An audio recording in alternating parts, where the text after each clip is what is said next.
নমস্কাৰ।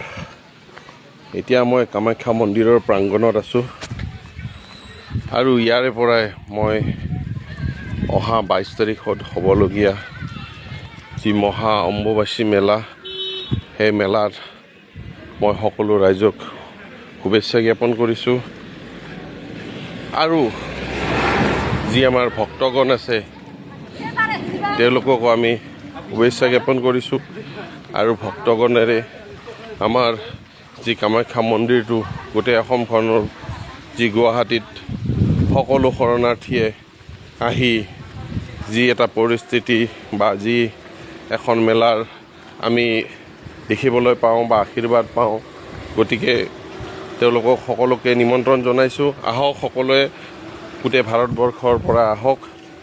আৰু মই আজি আহি থাকোঁতে এটা বস্তু দেখিলোঁ যে আহি থাকোঁতে যেই আমাৰ কামাখ্যা মন্দিৰ ৰাস্তাত যি আপোনাৰ মানে এই মানুহ শৰণাৰ্থীবিলাক আহি বা শৰণাৰ্থী এতিয়া অলৰেডি আহিছে বহুতো, এই শৰণাৰ্থীবিলাকক যি তিৰপাল টানি কেনে যি ৰাস্তাত শুই থাকিব লগা অৱস্থা হৈছে বা শুই থাকে, গতিকে মই আমাৰ মাননীয় মুখ্যমন্ত্ৰী হিমন্ত বিশ্ব শৰ্মা ডাঙৰীয়ালৈ মোৰ অকণমান অনুৰোধ, যাতে এইবিলাকক অকণমান ডিচিপ্লিন কৰিব পাৰি, যাতে শৰণাৰ্থীবিলাকক আমি উচিত সুবিধা বা উচিত খাদ্য বা উচিত থকা ক'ত কেনেকৈ কি কৰিব পাৰি এতিয়াও সময় আছে।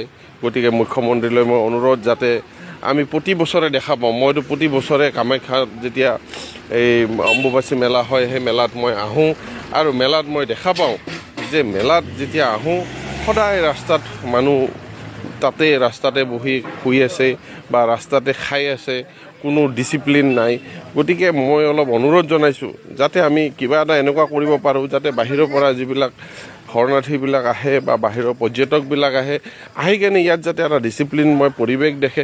কাৰণ আমিও যেনেকৈ পাঞ্জাৱত স্বৰ্ণ মন্দিৰত যাওঁ, তাতো আমি দেখিছোঁ খুব ডিচিপ্লিন বা বিভিন্ন ভাৰতবৰ্ষৰ সেনেকুৱা মন্দিৰ আছে বাহিৰত, কিন্তু খুব ডিচিপ্লিন, খুব চাফ চিকুণতা। কিন্তু আমাৰ ইয়াতো অকণমান যদি আমি সেই চাফ চিকুণতা বা সেই ডিচিপ্লিনটো আমি কৰিব পাৰোঁ, নিশ্চয় আমাৰ কাৰণে ভাল। গতিকে সেইকাৰণে এতিয়াও সময় আছে 22 তাৰিখলৈ। গতিকে অকণমান যদি পুলিচ প্ৰশাসনে যদি অলপ ভালদৰে বা চৰকাৰখনে যদি অলপ বস্তুটোৰ ওপৰত মানে তেওঁলোকে কৰিছে, নকৰা নহয়, কিন্তু তেওঁলোকে যি ধৰণে কৰিব লাগে সেই ধৰণে কৰা হয়তো আমি অলপ দেখা কম পাইছোঁ। গতিকে তেওঁলোকৰ ওচৰত অনুৰোধ, যাতে তেওঁলোকে এটা ডিচিপ্লিনেৰে যাতে তেওঁলোকে মানুহক য'ত যেনেকৈ পাৰে সুবিধা কৰি তেওঁলোকে যাতে মানুহক থকা ব্যৱস্থা কৰে বা খোৱা ব্যৱস্থা অলৰেডি বহুতো দল সংগঠন বা বহুতো NGO সকলোৱে নিজৰ নিজৰ ফালৰ পৰা তেওঁলোকে কোনোবাই পানীয়ে হওক, কোনোবাই বিস্কুটেই হওক, কোনোবাই খিচিৰিয়ে হওক, যোনে য'ত যেনেকৈ পাৰে তেনেকৈ মানুহক দিবলৈ চেষ্টা কৰে বা আমি দেখিবলৈ পাইছোঁ।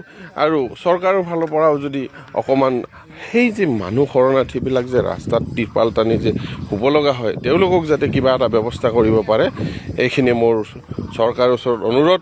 ধন্যবাদ।